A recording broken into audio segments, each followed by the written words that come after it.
नमस्कार, मी हिम्मत जाधव, पोलीस उप-आयुक्त, वाहतूक शाखा, पुणे शहर या व्हिडिओच्या माध्यमातून सर्व पुणेकरांना आवाहन करतो की पुणे शहर वाहतूक शाखेमार्फत जे बिनधनी वाहनं आहेत, ज्यांचे मालक मिळून येत नाहीत, अशा वाहनांबाबत वाहतूक शाखेने कारवाई सुरू केलेली आहे।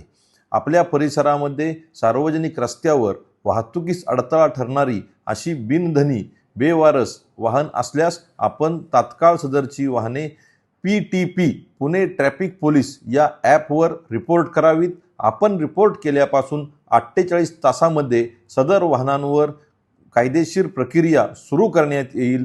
संबंधित मालकाचा शोध घेऊन त्याने जर वाहन माघारी नेले नाही तर संबंधितावर वाहन जप्त करण्याची अथवा दंडात्मक प्रक्रियेची कारवाई सुरू करण्यात येईल। तरी कृपया जास्तीत जास्त वाहने आपण PTP ॲपच्या मार्फतीने रिपोर्ट करावीत आणि पुणे शहर वाहतूक शाखेस वाहतूक सुरळीत व सुरक्षित ठेवण्याकरिता सहकार्य करावे। धन्यवाद। जय हिंद, जय महाराष्ट्र।